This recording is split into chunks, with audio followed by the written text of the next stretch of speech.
Hey everyone, to keep your card safe, visit zioncases.com, enter promo code PACK for 10% off your purchase.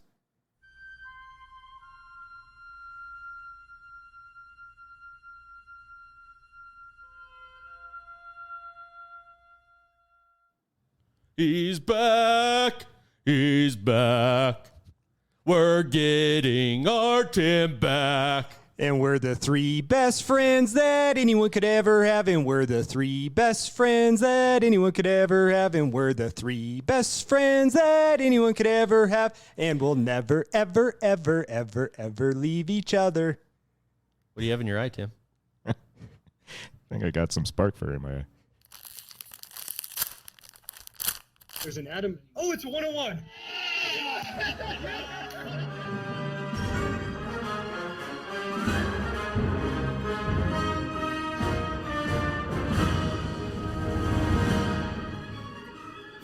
Hello, everyone, and welcome to another episode of Pack to the Future. I'm your host, Ricky, a.k.a. Mr. eBay.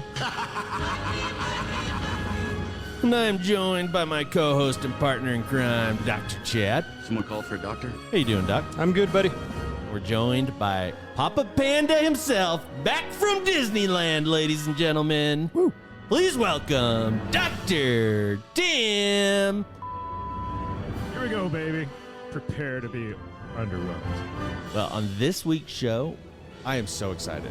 We're going to talk PSA grading. We're going to predict some PSA grading that we're submitting.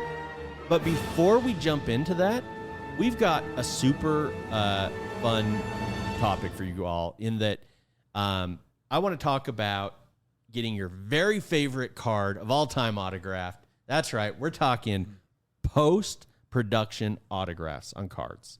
Cards that were not necessarily created to be autographed, but that you go out and get autographed aftermarket.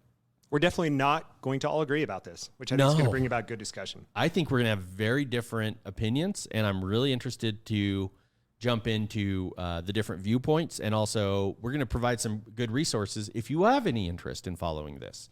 So this all started last Saturday. Chad, as you all were rubbing the sleep out of your eyes, rolling over in bed, listening to your favorite hobby entertainment podcast, Chad and I were hard at work watching the Utah Jazz. We were indeed. I think that's back-to-back weeks, right? No, 2 out of 3 weeks. Yeah, that's a lot of time spent together. How about that? I mean, especially over the past 2 years. I don't think we've had 2 out of 3 hangout weeks in quite a while. No, we have not. And so we get together. Chad offers and says, hey, do you want to come watch the Jazz game? And I thought, what a great idea. Saturday morning, 11 a.m. start, little get you started to your day. So I promptly rolled over. I think I rolled over about halfway through the first quarter. Hey, you got there before halftime. I was proud of you. I got there. I did. And I had to run a couple errands, and I did warn you, which is unlike me. So You did. I appreciated brownie that. points Yeah, for that. yeah, that was good. So there's this dynamic that anytime Chad and I hang out, especially because we always seem to hang out around sporting events. And Chad doesn't say like, hey, do you want to watch the Bears-Packers game? He says, do you want to watch my Denver Broncos? Do you want to watch my Utah Jazz? Do you want to watch my Real Salt Lake? And what I've learned is that Chad doesn't really want to hang out with people. He's trying not to murder his TV during these games. Well, I think that we have a different idea of We do. getting together to watch the game, right? So I did invite you over for the Broncos game. That is true. Yeah. But otherwise, they're kind of our Utah Jazz. Like, you were a ball boy for the Jazz. That's true. That's true. And I don't mean it to say that you take sole ownership over it, but you are so invested in the game, and I just drive Chad nuts. Because I'm either talking to the girls in the kitchen or I'm trying to show him different stuff on my phone.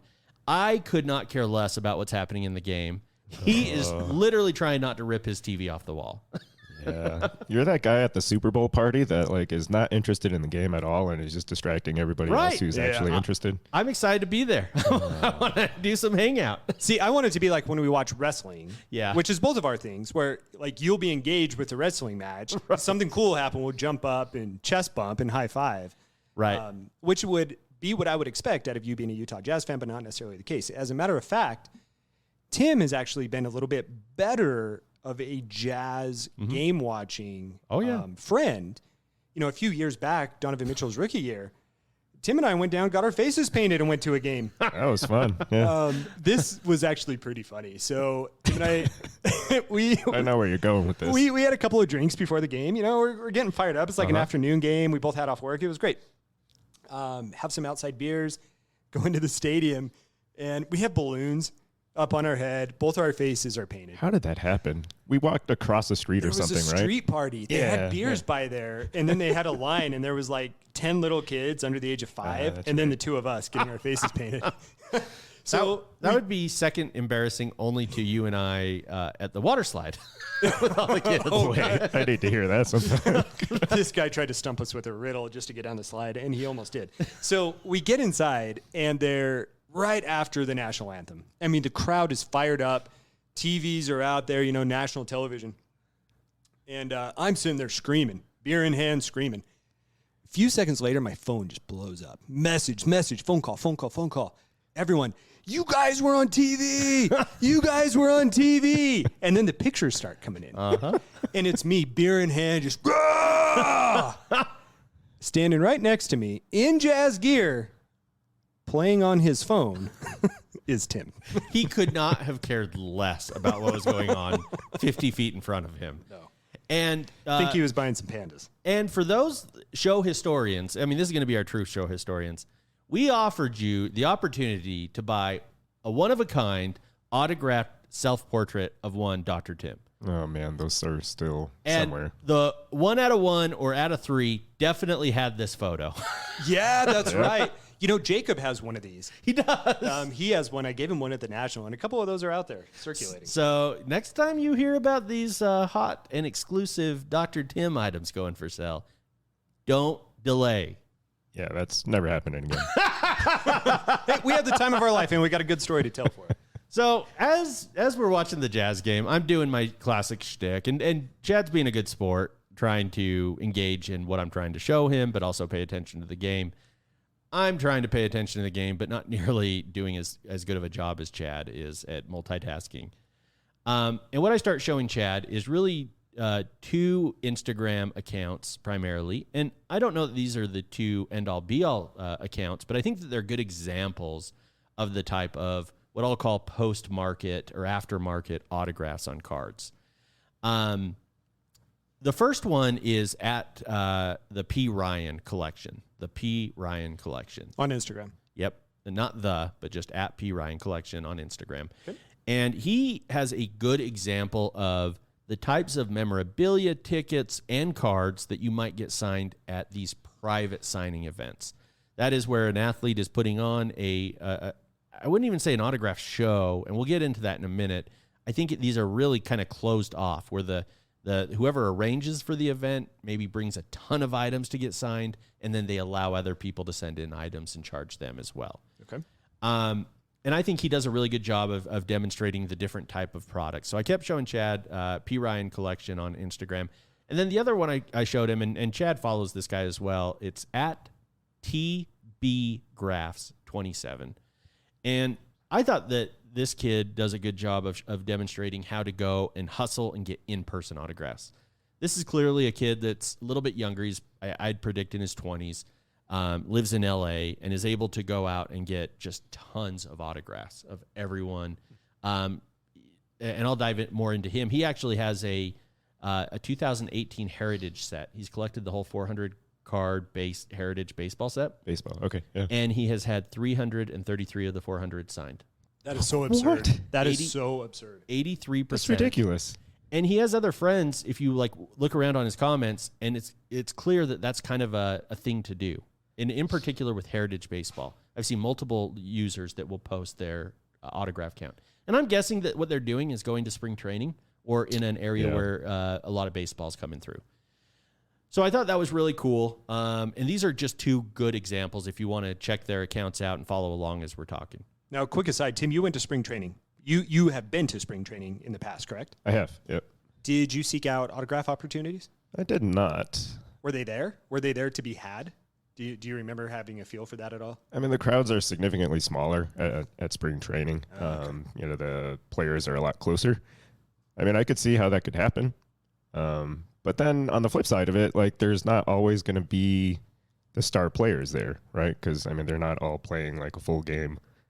True. I wonder if they're more likely to sign. I guess I don't want to go into the weeds of something that we don't know about, but it's interesting. And I've always heard of people trying to go down for autographs during spring training. Yeah. So what I believe, based on this guy's Instagram photos and my experience as a Utah Jazz ball boy, is that the time to get them is going very early. Yeah. Well before the game. Maybe they're going out, getting playing a little catch because they're not going to play the game. Maybe they're getting a few swings in. I think that's the time. That certainly was the time to get the basketball players' autographs. They come out for shoot around early, and then go back in, and that's when they'd get their autographs. Outside of that early shoot around, they were focused on the upcoming game. You were not going to get an autograph. Yeah, there's no way. And especially without like a little kid to like get their attention, right? You stand even less of a chance. So the fact that this guy is able to get this many in-person autos is really impressive. Yeah, and you can actually learn some of the tricks of the trade by looking at these Instagram accounts. This guy, for example, I don't know how he did it. You can tell he delicately found a way to tape cards onto like a artist sketch pad so that it would be easier for them to sign on something. And it would just be 4 cards sitting there so they get like 4 autographs really quick. Wouldn't that be more annoying as an athlete to have something shoved in your face like that? Because then the person's just trying to be professional about it. I mean, I saw on Instagram what they're doing now for basketball is when players walk into a tunnel, they have a jersey tied to like fish string. Yes. And they'll just drop it all the way down and move the fish string around to put the jersey right in front of their face. Oh, they my sign it, goodness. then they pull it right back up. Yep. Brilliant. I mean, it's brilliant to get the autograph. Yeah, he's a lot of Steph Curry autos I saw. Yeah, you and I saw the same one. So I start looking at these. I'm showing Chad. I'm really just trying to convince Chad. And I can tell Chad is not, he likes it, but he's not quite as sold as I am. And I'm giving away a little bit there. But I did look into this a little bit more. And the way that these work is, from the best that I can tell, is that these, as I kind of mentioned, these companies that offer these services have exclusive deals with whoever they're arranging for the autograph signing. And from the social media posts I've seen about them, I think that these are really, truly private closed-door signings, meaning there's a ton of product there for them to sign, but there's not a lot of individuals. At most, I saw maybe a dozen, 2 dozen in-person autographs seekers there. So I think it's real exclusive for those, but by and large, it's really just a time for the athlete to be alone and sign some a good deal of product that will then get shipped out. So these aren't the type of things like you'd see at a card show, for example. And then what they do is they give you a deadline, and you go onto their website, and they all have different criteria and different forms you fill out. They'll give you a deadline. You send in the item you want autographed. I've also seen that you can send in a specific pen or marker you want used. You have to clearly mark it on the pen and on the card which one goes with which. I've seen sticky notes on the card where it demonstrates where you want them to sign it. And by and large, it seems like they do try to follow that instruction. Interesting. Okay. So, I think there are some trade tricks to learn in going through this process, but I think that if you study up on some of these accounts of users that do it quite a bit, you can learn from their previous mistakes or what works well for them and be ahead of the game that way. You showed me some of them had inscriptions as well, where you could ask them, I think, to write a certain thing, which I think would be pretty cool. Oftentimes you'll see Hall of Fame certain year or MVP or title. Yes, that's winner. That's a really important point. In addition to the autograph, most of the autograph signers will offer an inscription. Now, it is an additional fee, and oftentimes that fee is as much, if not more, than the initial fee you're paying for the autograph. So you really want to be selective with who you're doing it with. But you're right, Chad. I mean, we go into those collecting stores all the time in Las Vegas, and you see all these helmets that are signed by Barry Sanders. It says the Lion King. I'd love that, but I'm not paying $3,000 for it. I'll pay Barry maybe $300 for it. So, it's all a matter of perspective. You got to really think about whether you want these inscriptions, but it's so cool that they are there. They're available. Yeah. And I think with the right player and the right inscription, I think you maybe could make money here. I don't think that you're going to become a millionaire overnight, but I do think you could grind out some funds here if you chose the right athlete and the right item and inscription. This is where I'll disagree with you.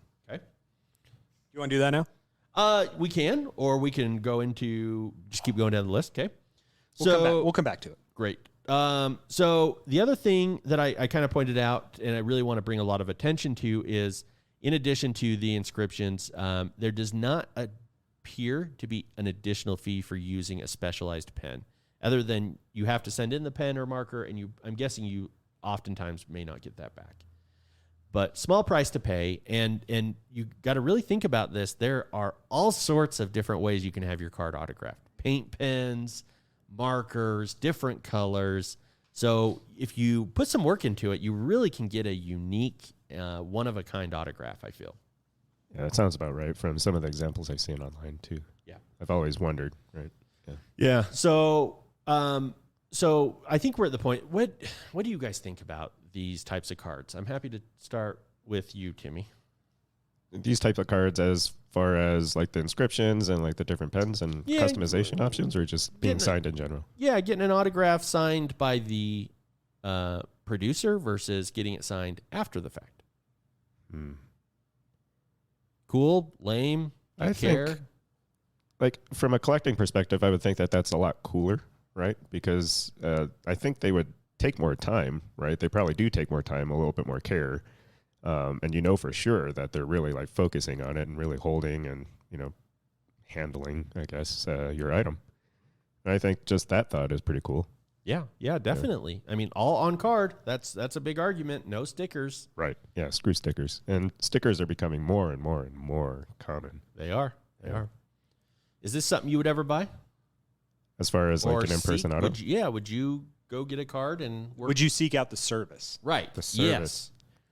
Well, we'll talk about that in a later segment. I have. Oh. As far as doing that prior to that, I've definitely browsed, and something about the in-person autos on a currently produced card just has never looked right to me. Yeah, I get that. I think you're more in the majority than you may think. Yeah, with interesting. Okay. I feel pretty strongly about this one. I think from a collection standpoint, you can find some really cool opportunities.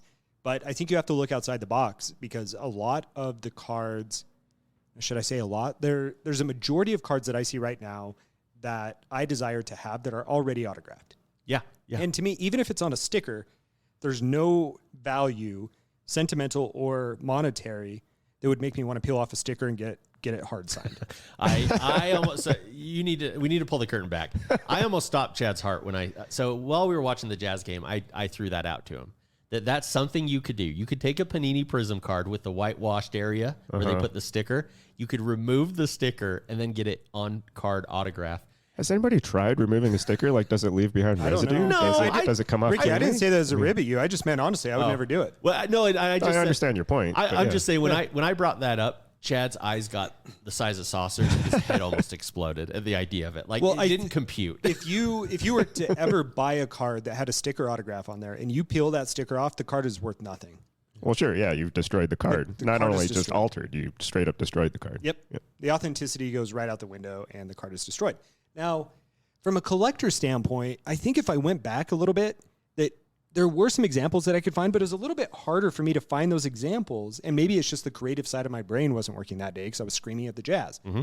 But I think from a collection standpoint, there are a few, we'll talk about this next segment, that I would like. You got to get pretty creative with it, though. And the price point is really the difficult thing for me. Yeah. A lot of these autographs, from what you had told me, were ranging between $200 and $300 for the service. True. And then it depends if you want to authenticate them as well. And this is where I don't think that you're going to get a lot of monetary value out of it if you go to resale, because then you got to pay $150 to PSA hoping that they're going to authenticate it. And we all know how that works. And Right. So you're looking at paying anywhere from $350-ish to $500 just for the autograph and the authentication. And then that's before you even take a look at the value of the card that you want to get signed. Right. And then you have to weigh that in too. So I don't necessarily know that there's added value there, but there are some really cool examples. And we'll chat about that a little bit later. I think I found some good ones. You and I talked about some, and then I created a couple others as well. Cool. And for me, I'm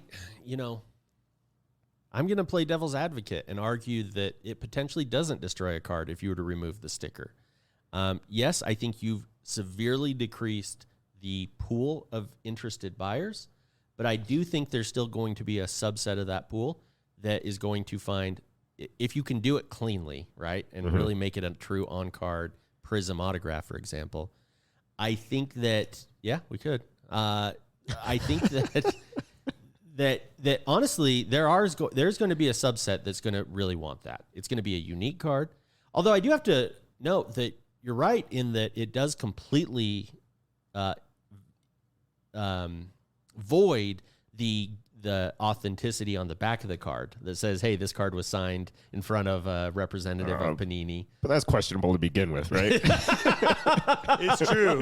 That's true. So we talked to someone at one of the card shops around here that used to be a rep, or this person used to know the rep. And they said it was kind of questionable, right? Like the person's supposed to sit there and watch him, but it's not always the case. I think. Yeah, for 3 hours over thousands of, No, they're busy hanging out, throwing high fives. But I also think that I'm talking for these cards. My initial interest is PC. I think that you have to go for the right type of card. I do think you have to be very careful with one of the big reasons why this is such an appealing idea for me is that you can get previous rookie cards autographed when that was never available. Yeah. But you have to be careful. We were looking at some old rookie cards of some old wrestlers, and some of them looked so cheap that it didn't really matter what autograph you put on. I almost think like it wouldn't do you any good. Right. So I do think, and I'm going to argue about this later, about that it has to have some high either resale value or intrinsic value. And if it doesn't have at least one of those, I don't think you should go for this. Many of these base 90s junk wax era cards do look cheap no matter how they have them sign it. Sure. So you do want the right combination of card and the right combination of signature. But why does it matter if you really just want the player's auto? I suppose it doesn't. I'm just saying it's a good way to make it pop even more at a relatively inexpensive cost. Yeah. I gotcha. Okay. The difference between a Prism Silver base card versus an NBA Hoops base card. Oh, no, right. Right? Yeah. It seems like you could get one of these stickers off if you wanted to. All right. Just as I'm messing around. Just a thought. But then in addition, my favorite part are these markers. I kept throwing my phone in Chad's face saying, you got to look at this autograph. It matches his uniform, the bright yellow, the baby blue with Vlad, for example. Purple with a wrestler of note we're going to talk about. I think that there are some ways you can really use the color to make it pop and really unique. So I thought that was super cool. And finally, we got a couple more questions to address. Do you guys think that there's any value to the community as a whole in the hobby with these cards? Unless you get them, you would have to get it graded, right? Agree. And I think that's the only way that you could do that. And in that case, it's difficult, again, going back to the price point, right? I think you're going to have a hard time creating a market for that if you're trying to do it on your own and not lose a bunch of money. And I'm not convinced that the hobby as a whole is buying into this idea of getting your cards autographed after the fact. Right. It doesn't seem to be a huge selection of them. It doesn't seem to be a lot of purchases. You don't go to card shows and see a bunch of aftermarket autographed cards. I mean, you see some. Well, I think that this kind of depends on what area of the hobby you're trying to get to. Yeah. Right? Collectors, I think, would like this. However, the people who are flippers and are trying to make money off of this and selling these things, it's really hard to gauge a market for such a unique item. Right. And that's why I don't think you've seen this taken off much as we have with much more common cards. Let me pose one question, though. How much does it cost to buy a Steph Curry autograph card, would you say? If I say, like from an actual product? Right. Like that.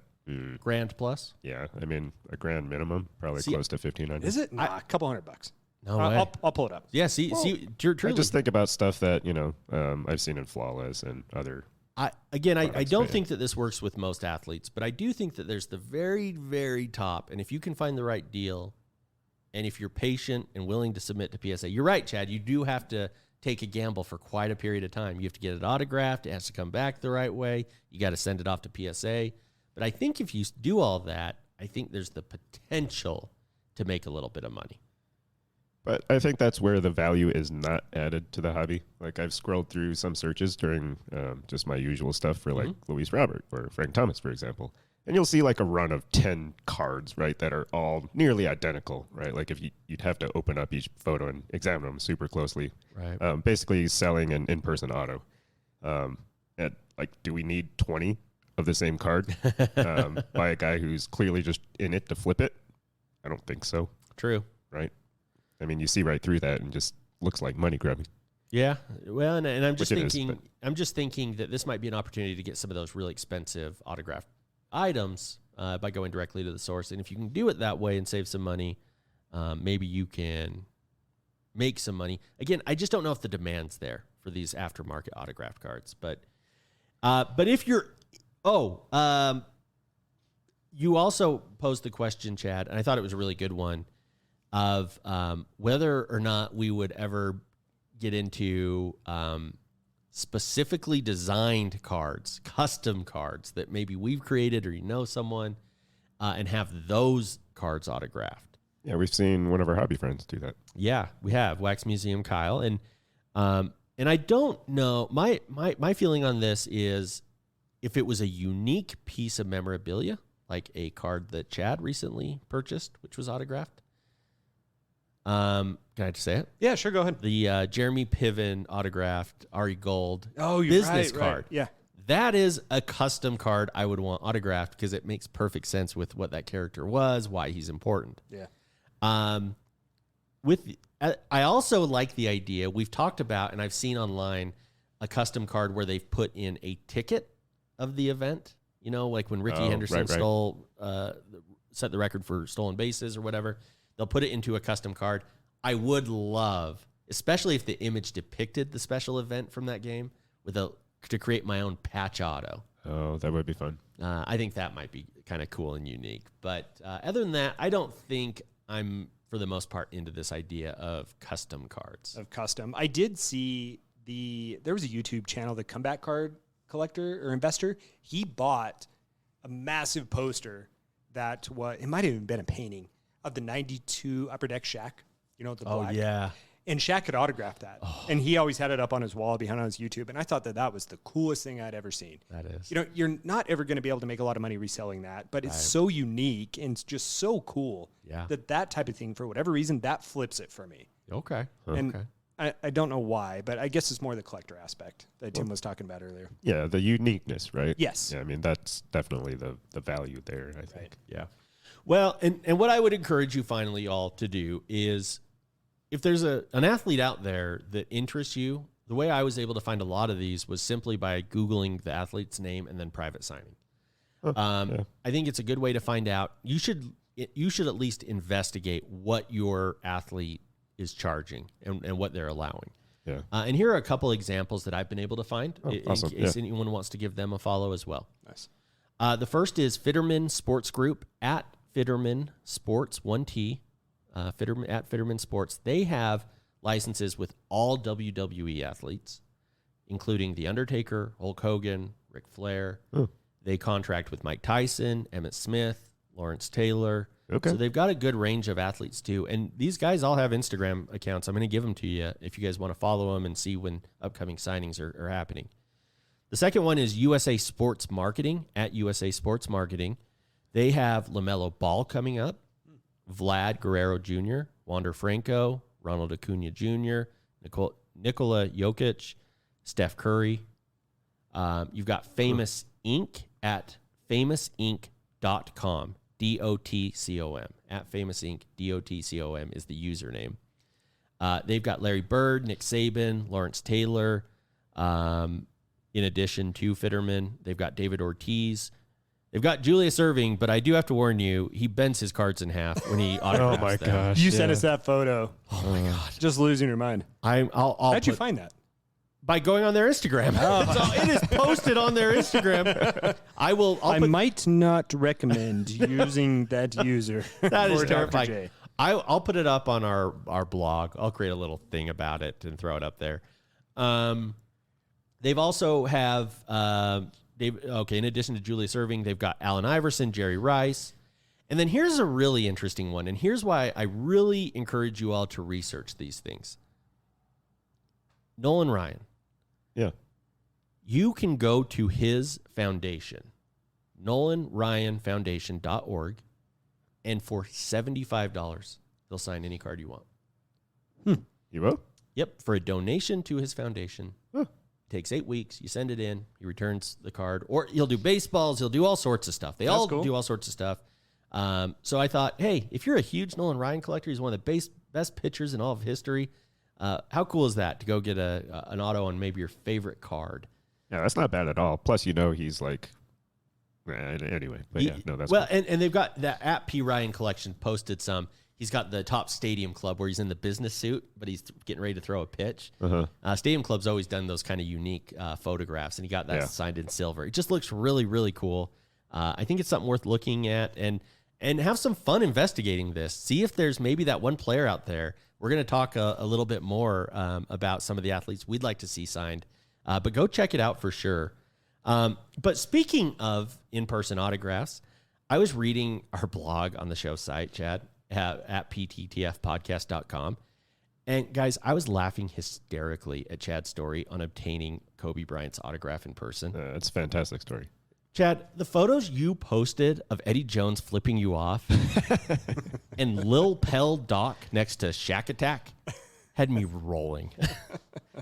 While on the site, I also clicked on the show sponsors and did some quick and easy shopping for slab stands, a case to hold my slabs, and some sports memorabilia with Fanatics, and helped the show simply by clicking the links on our show site using the show's promo code PACK when applicable. After I finished a little shopping, I listened to our latest show, and I've got to say, while you're enjoying our show on pttfpodcast.com, there's a clear and easy find button to leave the show a voicemail. So what are you waiting for? Bookmark pttfpodcast.com today, leave us a voicemail, and add content to your favorite hobby entertainment podcast. All right, guys. Well, welcome back to the show. I want to talk a little bit more about these aftermarket autographs, but before I do, I want to remind everyone, in addition to our website, you can check us out on our Instagram at PTTF Podcast. We show all sorts of entertaining content on there. We love connecting with you directly, so give us a follow. Shoot us a DM. You may make it to air, and we'd love to connect with you on over on social media. So we've talked a little bit about the idea of aftermarket autographs on cards. But I want to dive into more of what the three of us might want to consider going after.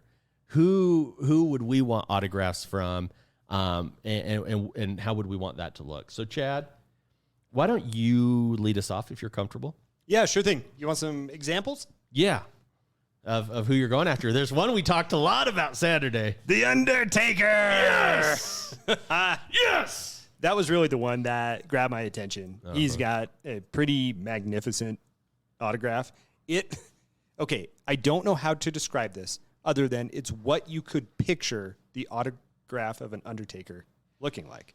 It's so, no, that's exactly it. I don't know. How long do you think he took practicing that? Oh, it's incredible. It's the cleanest, smoothest. It has a little tombstone for the T. It does. The lines are sharp. They are.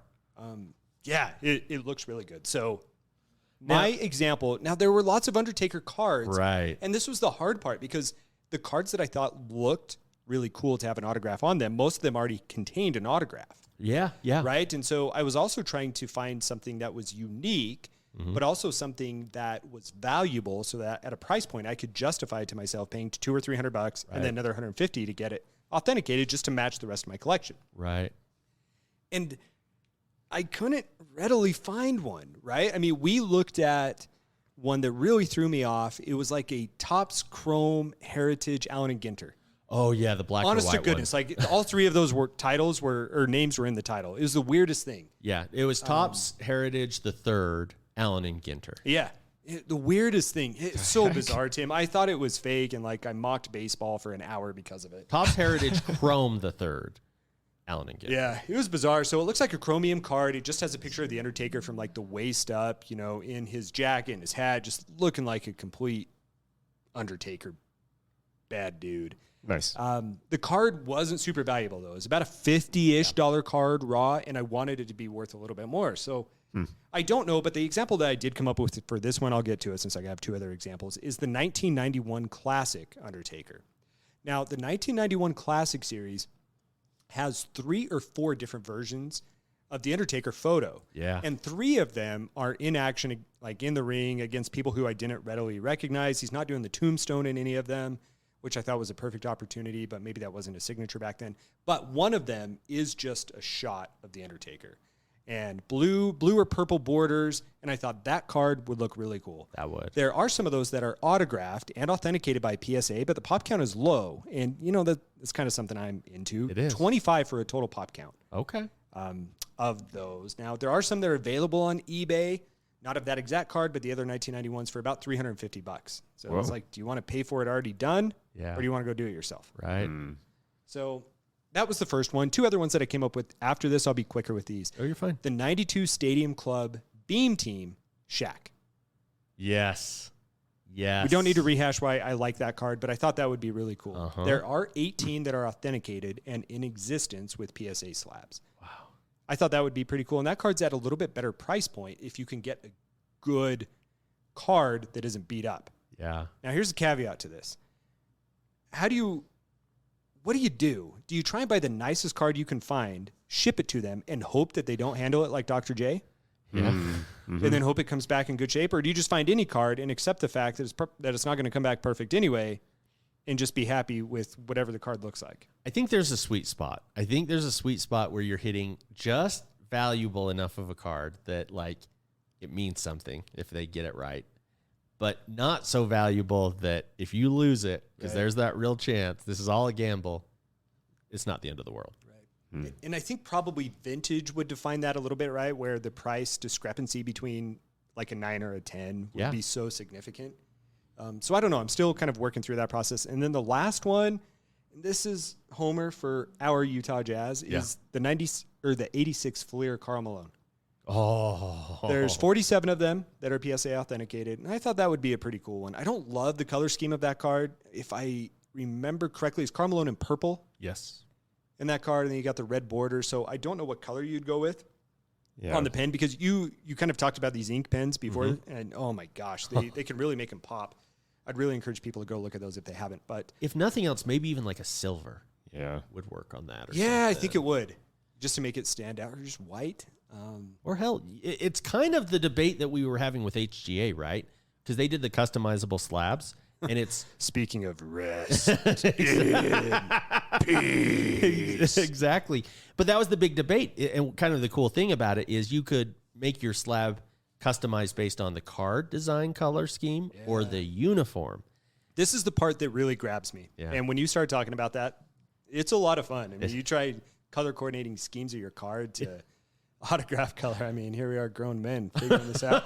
There's nothing wrong with this at all. No, there's a But whole it's display at just- Michael's. It's different than something that I have traditionally done, and so that's what makes me laugh about it, right? Are you claiming you're using the jelly rollers to get your cards autographed? Oh no, there's like a whole little box of Yeah. like multiple colors at Michael's, right? Yeah, like I for know. paint and Sharpies, basically. Tim just seems like the kind that would use the jelly roller. Once upon a time.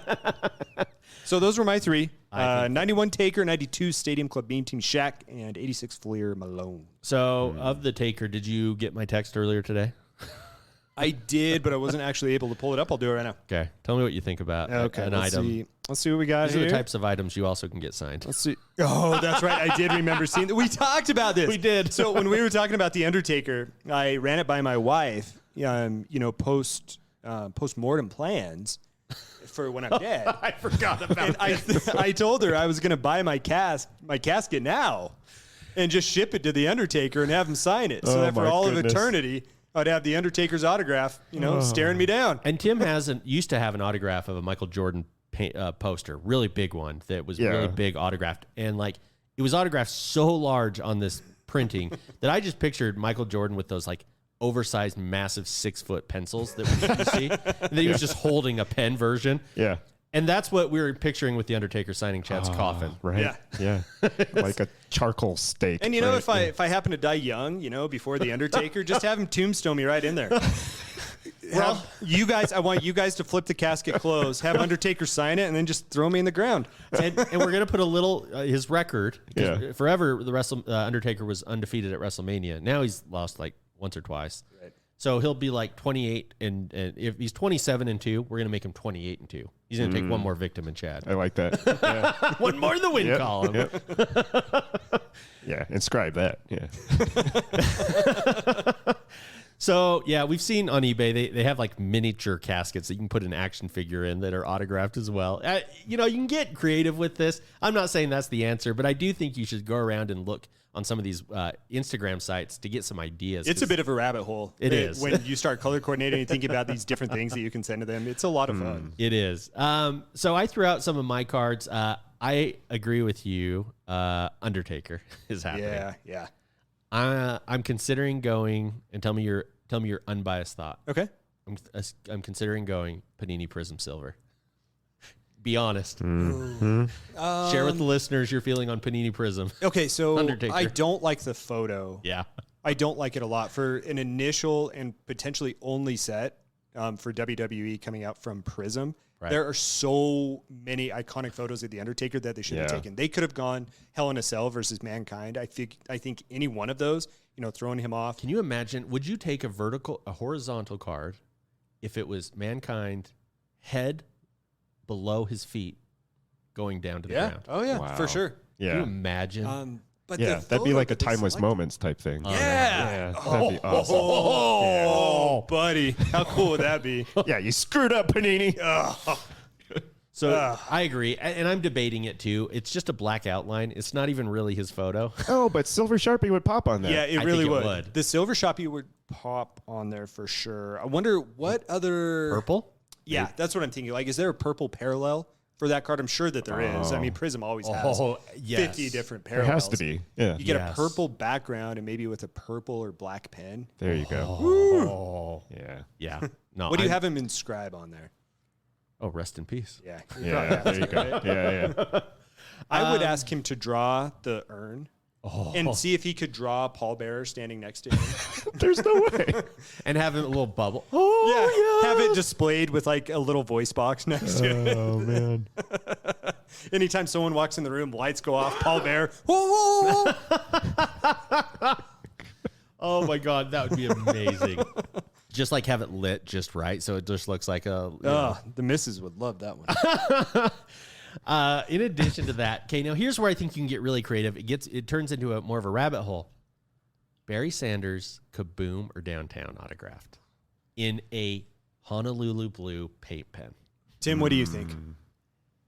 Man, that's a tough call. Ricky's having a seizure. Because kabooms are just so like awesome just on their own, but like What about the clear Downtown?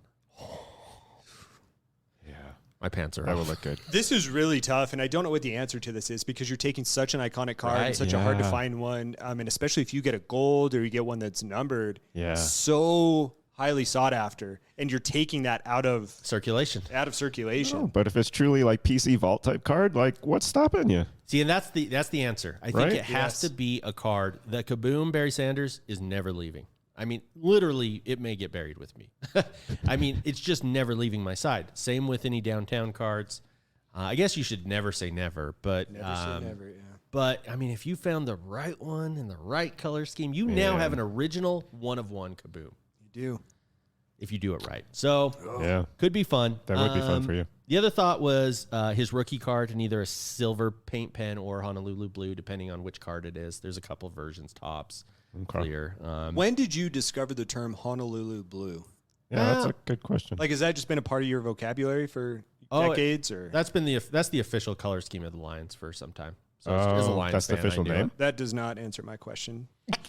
So since I was a Lions fan at age 9. Wow. Wow. Yeah, it's a special blue. I I mean, was today years old when I learned about Yeah. Honolulu blue. I have never heard that mentioned really? before. Oh yeah. Never. Yeah, no, it's I guess when you're a Lions fan, you look for different things to cheer for. Huh? you sit through a lot of terrible stuff. What shade are they going to use on this year's uniforms? Exactly. And so no, well, and I got to be honest, that's really what sucked me in as a kid. Part of the reason, I mean, I liked the animal, a lion, but I also liked the blue. I loved that color of blue. And I just can't get rid of my love and affinity for it. So yeah, no, Honolulu blue, baby. How about an LT in that powder blue? Oh, that would be sick. Or like a gold inscription below it. Oh, I kept showing Chad. We saw a lot of Vlad Guerrero in the baby blue. yeah, there was a Yeah. lot of Vlad. It looked real nice. Especially with the new unis this year. Like if you found one of those. Oh, Yeah, there you go. you could do some Roberts if he ever made it big again, or even Frank Thomas's with some silver. Yeah. with that No, color I know. scheme. Like, yeah, I love his silver auto on the black game used bat that I have. Right. What if Yeah. you get Frank Thomas's no name on front, and you have him sign it, but then you have him inscribe his name on the front? Have it. Oh, like Big Hurt? Yeah. Or like, yeah. No, have him sign in the blue box where the name Yeah. should be. Yeah, exactly. Oh, that would be cool. Right? Right? I'm telling you, man. No, but then people would be like, no, you idiot. You screwed up one of the most iconic baseball cards in all time. A couple of others just randomly. These are ones I'm not super sold on, but I like the idea of it, is Steph Curry or Patrick Mahomes. I don't think I'm going to afford a pre-market autograph for less than I could get it done this way. So Are these based off of names or cards that you have that would stand out, and then you want those guys to sign it? names? Okay, I Names to go after goats. Uh-huh. You know what I mean? Oh, okay, I see. Big names that you really can't. Yeah. You'll pay twice or three times as much if you 10, buy a Panini autograph card. So it really is a way to. Patrick Mahomes ain't no goat. He's done winning the AFC West. Yeah, I hope so. Or the final kind of rando, the Mike Tyson. I'd like to get like his base Allen and Ginter or the Allen and Ginter Chrome. Okay. Because they had him out for 1 year, and his autograph cards sold for so much, and it was sure. such a big deal. And I think he's just an iconic enough figure in our lifetime. Yeah. That would be kind of just a fun one. That would be fun. Timmy, what about you? Who you getting signed? Well, I didn't go about this my personal approach, except for my story that I'll tell later. But I went with two players that I thought would be pretty good examples for how to approach this and if it would be worth it value-wise. Okay.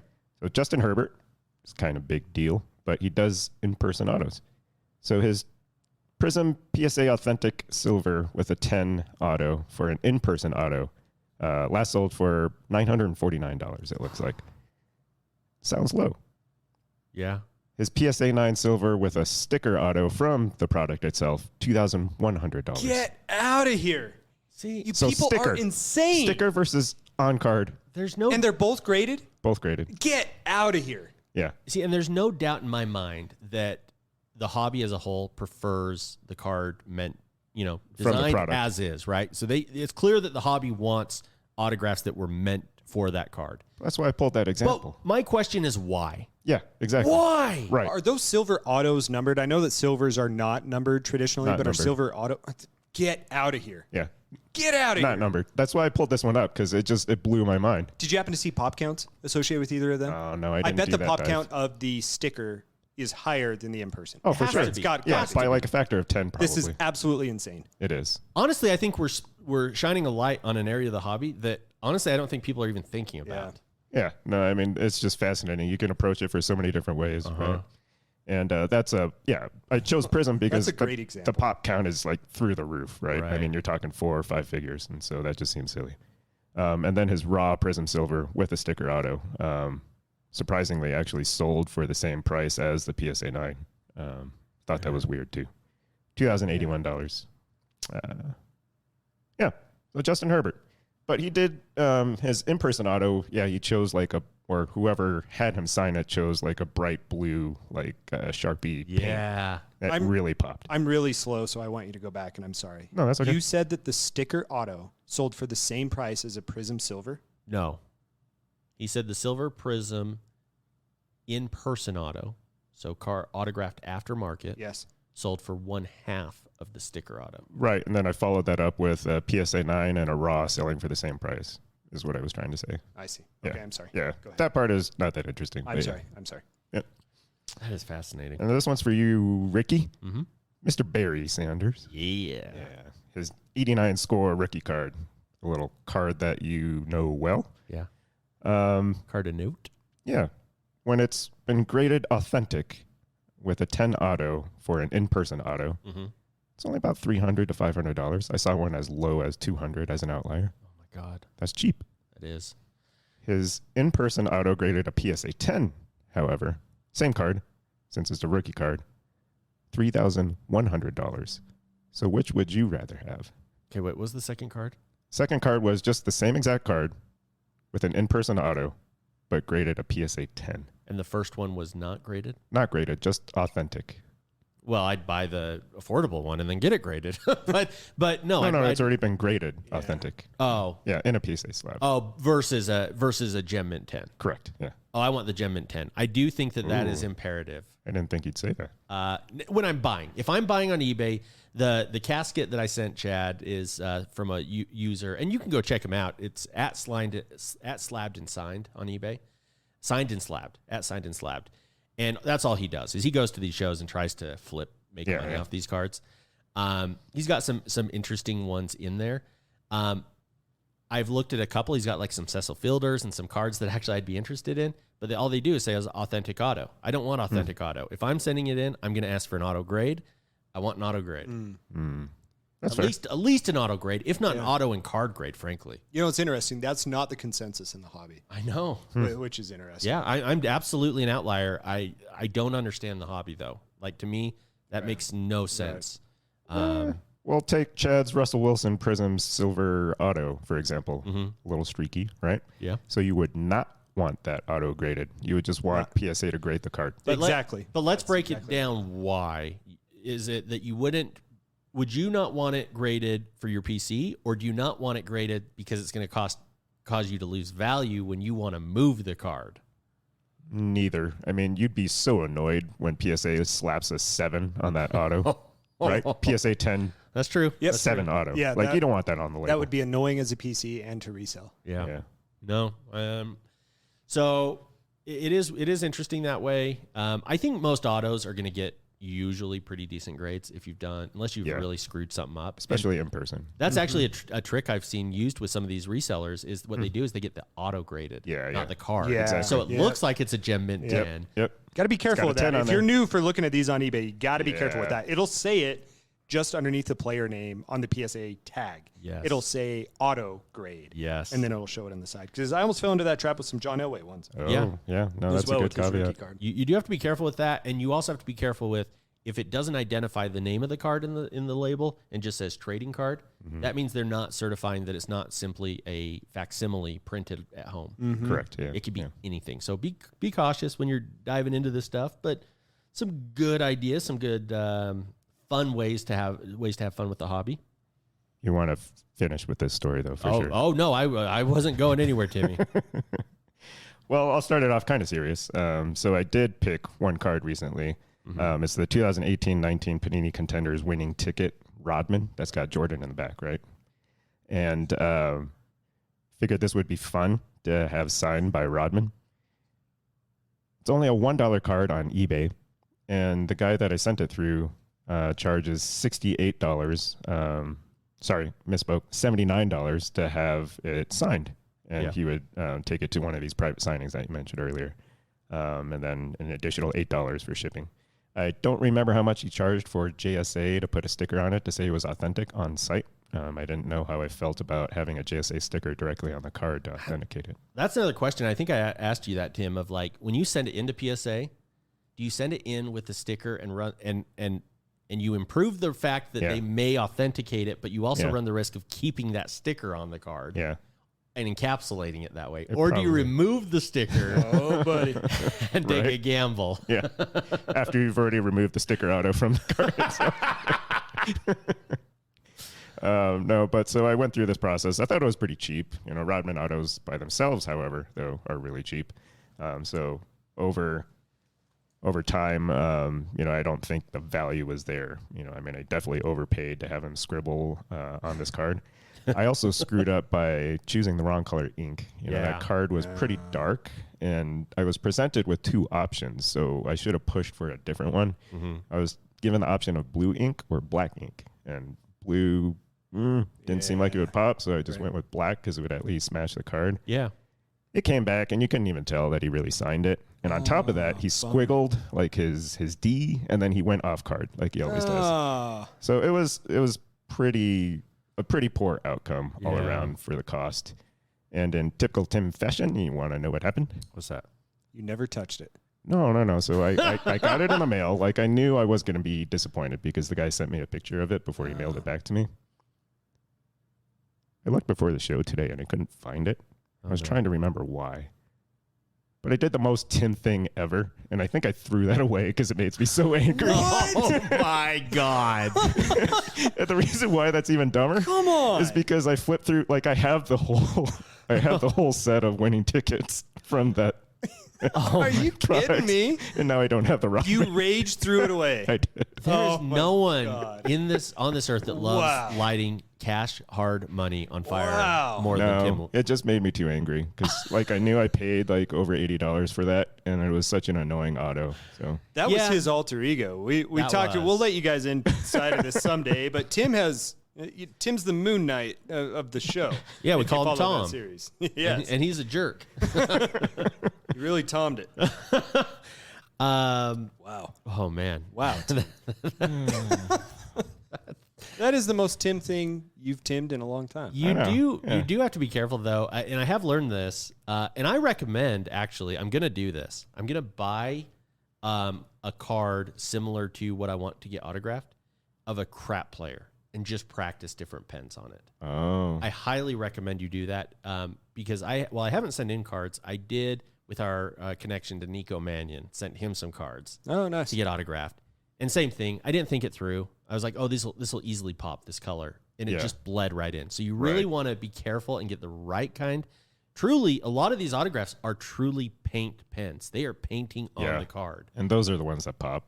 Yeah. I should have tried that. This was a $1 card that I could have like experimented on. Yeah, I think it just takes some living and learning, and hopefully our listeners will learn a little bit from our mistakes and not have as frustrating a start to the experience if they go down that road. Yeah, For I like sure. that idea. So, sorry I wasn't here last week, guys. I know that kind of threw off our mojo, but I definitely went to Disneyland. yeah. But as I'm traveling through the airport, I realized that I brought all my toiletries with me in that bag that Manscaped gave us in the 4.0 performance package instead of my usual toiletry bag. Nice. Thing's amazing. Yeah, and I did have the question of if it would make it through the TSA security checkpoint or not, because it's not technically a clear quart-size bag. Oh, it is the right. right size, but it sailed right through. Nice. All right. So there you go. And I didn't have my lawnmower 4.0 with me, but you better believe I timed it perfectly by cutting the lawn before it rained here in Utah the day before I left. All right. It was a short enough flight. I guess you wouldn't need it on the plane. No, but for the rest of the trip, You didn't freshen up on plane? Just the cross country. He went to Disneyland, not Disney World. Oh, okay. Just pardon me. Excuse me. I need to get to the bathroom here. Shove the flight attendants serving drinks and peanuts out of the way. No, but I was also curious to see if it'd be more comfortable during this trip by keeping my balls cradled in their free pair of boxer briefs. All right. And it definitely kept everything cool and comfortable while I was out in the sun. They dried out super quickly after getting drenched on the Grizzly River Run. Okay. So that was welcome. Thank God you said that the way you did. But with all the walking we did over there in California, man, my feet were sore.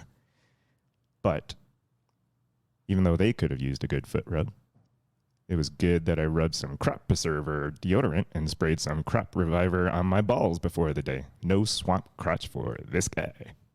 So let's remind everyone listening that they can head over to manscaped.com to snag these great products without snagging any hairs by using the code PACK, P-A-C-K, for 20% off and free shipping. That's manscaped.com and promo code PACK. All right, guys. Well, welcome back to the show. You can check us out on our website at PTTF Podcast. We show all of our videos that we shoot. All of our live shows are on there. You can check out our blog where we post photos and a compliment to our ongoing show. And you can visit our sponsors. One-stop quick clicking to all your hobby supply needs. You can also leave us a voicemail and possibly make it to air. All right, guys. So for our final segment, I'm so excited for this one. They're getting a long one today. They are. You guys are getting a long one. I tried off air to try and convince Chad. Let's bump this segment to next we had a little week. sidebar. We did. Well, here's the thing, because when you did the intro, you told them we're going to do PSA. I did. And initially I was like, yeah, well, let's bump it. But then I thought about that. I'm like, ugh, like we already told them we're going to do it. And yeah, so so Tim, let's give it to them. So Tim, you're programming a full hour next week. Yeah, that's fine. I'm ready. Bring it. All right. So what we did is, Chad, you had a listener reach out to you indicating, hey, I know that you guys do a lot of subbing for PSA. I'd be interested in hopping on that train. Yes, indeed. And was lucky enough to snag another economy submission, so up to 20 cards. Mm-hmm. And we have some cards here. So what I want to do, We have 4 cards from our listener. Okay.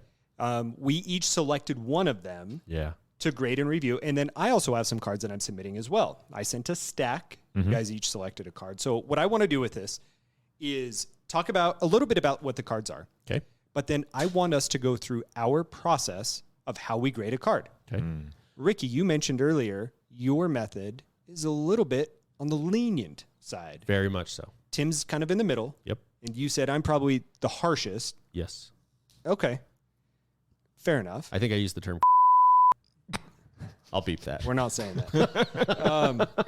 I'll beep But I thought it would be interesting for each of us to give points for people who may be considering grading and haven't done it before. Yeah. To what to look for, and then maybe we'll make a little gentleman wager out of this. as well. Okay.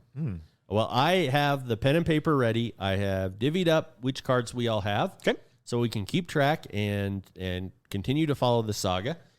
What I think may be the best way for us to do this, we'll start with Tim and we'll work our way back to Chad. Okay. Tim, you're going to start off with which listener card do you have? Which Chad card do you have? How you like to look at your grading, and then your predictions for the cards. Yeah. Okay. I like it. Okay. A couple minutes. Yep. Yeah. Okay. In one hand, I've got the 2013-14 Fleer Showcase Precious Metal Gem Red. And the snapping you're hearing is these are all in team bags. So we're just bags. opening it up to get a good close look at these cards. Yes, we should discuss this now. These are prepped for PSA. Correct. Yeah. Let's leave them in the card saver 1, I at will. least the listener card. Yeah. That way, I'm not even taking it that out way of the I team take bag. no ownership of beating up the I card. was going to put them in better team bags because these are a little ratty. Yeah, we can put them in better So, team bags. yeah, so I'll do that for you at least. You know who you are. And Hey, listener X. Yep. Tim hates your no, team no. bags. Presentation matters. I'm just trying to help you. It out, does. brother. Tim is always, so that's a part of your grading is presentation. Oh yeah, Right? no, I We're- make we're these trying are to tell packaged people- well, right? Yeah, trying and to then tell Chad people throws them on the ground and runs them over. So, God, I'm so sorry. I didn't run it over, but I did throw it on the ground. but yeah, no. So this is Patrick Waugh, Okay. famous goaltender. This is numbered out of 75. I flip it over and immediately I notice that it's a black background. And one of the first things that I do on cards like this is to take a look at the corners because they immediately pop out if they're even just a little bit white. Yep. And I'm sorry to say, but the bottom right corner on this card is a titch white. So that already is probably not going to be a 10 unless you have a really careless grader, which happens. So don't lose hope. Then I flip it back over and I'm looking at the corners on the front again. Looking at the edges, and there's no like little divots or dings. And then the surface, however, I've lately started to use a loop. Chad has a telescope out to He look does. at his card. Yeah, he's moved on from his glasses, and he's just got straight up like one of those Sherlock Holmes things. We'll get to you in a Well, minute, yeah. Doc. Yeah, no. So I do this with meanwhile, every card. This got a is- little jeweler's loop instead. The norm, yeah. Here goes Tim. Okay, if there's 2 people out there that want to do a hobby podcast, hit up your boy Ricky. I need some normal people that aren't going to pull out jewelry magnifiers. I'm going to send this photo to But our see, listener. so right this is actually useful because I pulled out this loop, and on the back again, I'm seeing little nips and chips on the edges that I wouldn't have seen with my naked eye. Okay. What's the difference between a nip and a chip? I'm not sure. I just pulled that out of my ass. We tell our patients to try sips and chips before they try to leave after they've been feeling kind of Okay, crazy. so you start with the corner, then you go to the jeweler's magnifying glass. Yep. And you use that on the edges, the corner, And the middle, surface. and the surface. Okay. And then if this was outside of this card saver already, I would be holding this up at an angle near a sunny window because that catches a lot of little surface defects and any flecks of dust and residue that you need to clean off. Okay. So looking at this, I would give this probably an 8 on the edges, 9 on the corners. Surface looks pretty good, so probably a 10. And centering, hard to say. That's another key component we haven't talked about yet. Centering. Centering's big. I'd probably say a 9 on centering, so that's 18, 25, 35 divided by 4, so that's 8.75, so that's a PSA 9 potentially. Interesting the way you go about that. PSA 8 or PSA 9. All right. Yeah. So, in addition to our Listener X's hockey card, you also have one of Chad's cards. I do. And I wanted him to grade this because it is a Jerry Judy true RPA from National Treasures. Mm-hmm. And the reason why I chose this, Chad, instead of your 1 of 1 is because a 1 of 1, you could argue, does not need to be graded except for PC slabbing purposes. Mm-hmm. This one, however, because we know that Jerry Jeudy is not overall your favorite wide receiver ever with his little brick hands, stands a chance at getting moved potentially if he plays a little bit well, or you just kind of get over his block hands. I don't know. Just a thought. Or if he actually improves because he has a quarterback who can throw it. Yeah, I mean, there's that too. So. Can't get much worse from last year. But yeah, I mean, this is just going to be one of his most iconic rookie cards, if not the most, and it stands a pretty good chance at least a PSA 9. It looks like. Okay, good. Nice sharp corners. So Tim, for He said a 9. Patrick Waugh, we're looking at an 8. 8 with 9 upside. 8. Okay, you got to pick one. 8.5. Okay, no, we'll go. Oh, no, they're not going to give out an 8.5. I'll go PSA 8 still. Okay. It's definitely coming back an 8.5. And for Chad's Jerry Jeudy, you're giving it a 9. I think it's a 9. Okay. Unless I'm missing something. Now. Oh no, there's a bad corner. Uh-oh. PSA 8. Oh. Now, while Tim is not the hardest grader, he is the most pessimistic of all of us. So, that is true. That is my third personality, Tim Meh. Yeah, that's right. That's right. All right.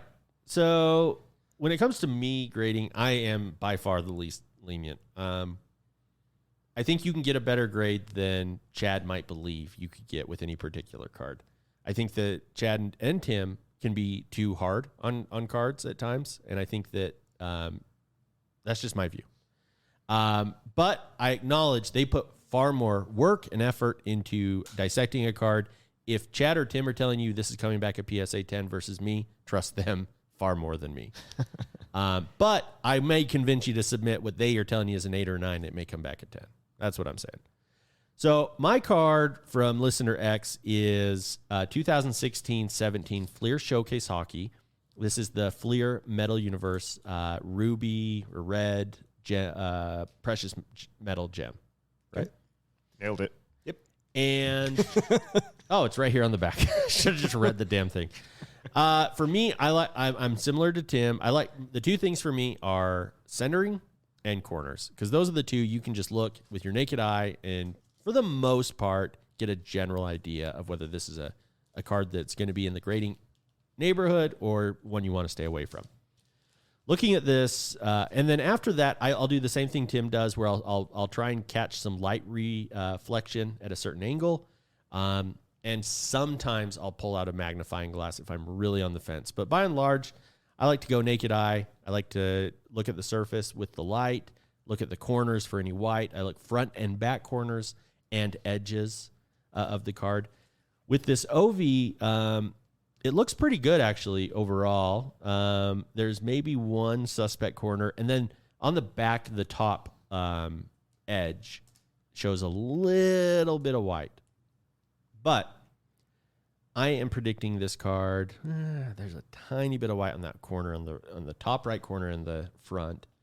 I'm going to give this, I'm still going to go. Dun, dun, dun, dun. I'm going PSA 9. I'm going optimistic. It may be an 8. Okay. Probably won't be a 10, but that's my guess. For Chad's card, I selected the Von Miller 2015 Select Gold. 13. Numbered to 10. 2013. Thank you. Sorry, you're right. I know. The reason I selected this card is it was clearly the easiest from the naked eye to see any defects. So I didn't even need to take it out of the team bag. In looking at this card, the corners look good overall. The edges look good on the front and back. I'm going 10. I'm calling it now. PSA 10. Chad. I like it. Okay, I have a system. 4 points, corners, edges, surface. What's the other one? Maybe it's just those. Magnifying glass the size of your head. Centering. Yep. That's the other one. Yeah. So I come up with those 4. I always do the 4. I always use my illuminated magnifying glass. I always bring my centering plastic Oh yeah, centering tool. I don't have it with me. Where'd you get that, by the way? Do you wanna eBay. share It's that? like $3. Yeah. You can Google it or just type it into an eBay search. You'll be able to find it. PSA center slab grading centering tool. Yes. Yeah, it's You'll be able to find it there. Now, interestingly, that will help you to determine if there's wiggle room for a PSA 10. Yeah. It will just tell you a 10. It won't tell you others. Now, Oh. if you guys remember the PSA magazine that I got with the silver subscription, how useless I said that it was. I was thumbing through it the other day, and it actually said the centering, 75, 25, 60, 40, and what that would equate to in a PSA grade. Oh. So that part of the magazine actually very, very useful. Nice. Not something I've traditionally used because I just stumbled upon it, but it is a resource for those of you out there listening. Now, I'm going to do what I just told you guys both not to do, and I'm taking this Gretzky out. Ooh. So, what the card that I have, first of all, for the listener, 2013-14 Fleer Showcase Precious Metal Gems, Wayne Gretzky. It is a red. It's numbered to 75. Pull out the illuminated mag for every card, always. I always start with corners. Corners on the front. Top right, slightly dinged, but would still get away with it as long as all the other corners look good. The rest of the corners on the front look great. Flip it over. Corners on the back. Now, the hard part with this is that the surface on the back of the card has a big black stripe going down the back of it. So you're going to see a lot of that flaking, which is very classic for some of these cards. And on the back, we have one good corner and two that are white. From there, I immediately go to the edges. And unfortunately, lots of chipping on the back of this card. It's interesting that it's on the back. I haven't had much experience with knowing how to grade a card whose only defects are poor edges on the back of the card. Right. Right. But there are poor edges on all four sides on the back. However, on the front, where the surface is all red, starting on one side and just running it down, everything on the front looks good. That's going to make it tricky. The edges on the back are poor. I'm going to say a 7. 6 or a 7 for those edges. Now, let's go to the surface, and let's see what we've got in this. I start at the top right, and with this, he's going to be happy I pulled this out. There's a little hair on it. So we're going to take it off. There's some indentations. There's a little speck.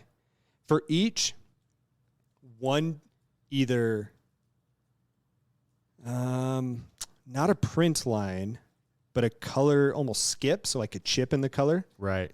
If there's one and the rest of the card's perfect, you can still get away with a 9. I find that if there are two, let me back up. If there's just one and the rest of the card is perfect, you can get a 10. Oh. If there's two surface abnormalities, the best you're looking for is a 9. Okay. There's one tiny little surface abnormality on the front of this, but there's also a couple of hairs. So listener, you got to take your microfiber and run it across here every time without fail. Even if you think the card is perfect, without fingerprints, you're rubbing that microfiber across the top, on the front, and on the back. Do you wipe your cards? Yeah. Every one of them has to. I fully endorse it, but just never think of it. I didn't wipe mine that we submitted. Run it along the edge as well, but be very careful with this because you don't want to pull up more edge of the card, but you can almost smooth down the edge of the card. Yeah. And stay away from the corners when you do that. Yep. It's not worth it. The other thing you can do, you want to, when you're wiping it down, I've read, you want to start from the middle of the card and work your way out. Never go out to in because you can then catch a corner or an edge of the card. I also do just like Tim does and hold it up to an angle at a light behind there. So here you can see the little indentation, which is at least one. So we've got a surface abnormality on the front. We've got poor edges on the back. Let's give this a 7. So in addition to the microfiber rub, do you guys give it a little puff of air to kind of get the surface a little wet? Yeah, if there's stuff on there. I bought one of that exact thing that you can just spray it. Oh, okay. If not, I'll just blow air onto it and do it that way. Okay, so there is the Gretzky. The card that I chose, I actually switched this up, guys. I got a couple other ones, but I think this will be the most entertaining for people who stuck with us for this late in the show. So I'm going to do the Donruss, the Clearly Donruss. Yes. The Mac Jones year 2001 purple throwback. Yeah. And the reason is I have no clue how this is going to grade. Yeah. This is an entirely an acetate card. We discussed, Tim, a couple weeks ago that there's almost little specks inside of the card, and I don't know how it's going to grade. So let's go through the same process and give it a guess. You know what I wasn't here for the show when you guys were talking about that, right. And I almost wonder if those specs you're talking about, Chad, it almost seems like they're starting with a true card and then using some chemical to wash away that part of the card and create it. And it's like they missed that part of the paint on the card. Does that make sense? Yeah. It's kind of the feeling I get. The edges are tricky on this. The corners on the front look really good. Edges, we'll have to see after I wipe them down. I still think that they're okay. Now, the hard part is the surface on the front because we have a couple of spots where it looks like the coloring or the paint or whatever it is almost chipped away. Mm-hmm. But, boy, there are quite a few of those, and I can't tell if that's just part of the acetate or not. Oh, boy, it's going to be tricky. There are some scratches on the right edge, on the right border. There's a scratch. I don't know if I can get it off with the microfiber. If not, that will definitely take this grade down to at least a 9, just by itself, even if the rest of the card is perfect. And there is a scratch there. So that might not even be worth sending in then. Nope, I'm not going to. Yeah. Because that's way below the threshold of value. And the surface up on top, there's some bubbling of the card on the left side near his left shoulder. I'm not going to send this in. At best, this would be a 9. At the very best. Okay. There's no doubt in my mind. Which is crazy, right? Because you'd think those cards would come out of the pack like perfect, right? I mean, there's way less things that can go wrong, but But acetate is it worth always. $50 to get to know what the grade of this is? No. Is anyone else going to buy this product? Are you guys going to buy any of this? Are you going to buy any of this for your PC or buy it to submit and flip? Friends don't let friends sub bad cards. Oh, I will buy the downtown acetate. Absolutely. Well, there's that, but I'm just saying. But you would buy it for a PC, right? Probably not necessarily to buy, grade, and flip. No. Okay, so we're not going to do Not this card. one. Yeah. I can't do it.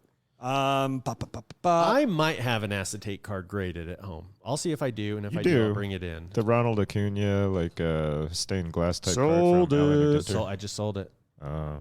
But I do have the Miguel Cabrera version of that, and I do have another one that I think is clear. Huh. So I'll see what I have and bring it in. Okay, so one last card, and I will submit this one. I just won't go through the same process. It's the Von Miller Prime Signatures 2012 Rookie 101 signature. So on this, the entire card looks really good. It's thick stock, but corners, edges, everything look great. But there is an imprint on the right side. It almost looks like someone had a pencil and was drawing on top of it. So I think it's going to get an 8 because of that. The surface. Oh, wow. So let's mark that one down for me instead, Ricky, and it's going to be an 8. Okay, we got you down. Okay. All right. Well, now we submit, Yeah. and in a month, one of us leaves the show. Yeah, we're gonna have to have a little wager. How about the winner? Whoever, if someone nails it right on the head, that person. No, the other two buy him dinner or something. I don't know. Yeah. What do you guys want to do with that? Can I sandbag it and just go PSA 6 across the board then? So anyway, the illuminated mag is a great tool. You can get that for $19 on Amazon. Yeah. That one works very well. The centering tool that you can get off eBay is a very good one to have as well. You can pick that up for a couple bucks. Yeah. And then if you want something you can take to a show, for example, shove it in your pocket, then a jeweler's loop around $20 on Amazon. Yeah. There you go. That's well worth the price of the investment to these tools. Yeah. So, all right, guys. Well, it's been another fun and really long show. Where are we at time-wise? We are sitting at 120, Well, see, 118. That's what happens when you not get three terrible. of us, right? Yep. You get two of us, and the show's a little bit longer. You get three of us, and it's going to go even longer. And you're welcome. Yeah, and you're welcome. Who's editing? Me. Well, at least we didn't swear too much. No, I think this is going to be a play and go. Yeah. So, all right, guys. Well, it's been another fun show for Chad and Tim. I'm Ricky, the graded acetate card, wishing all of you a one-of-one night.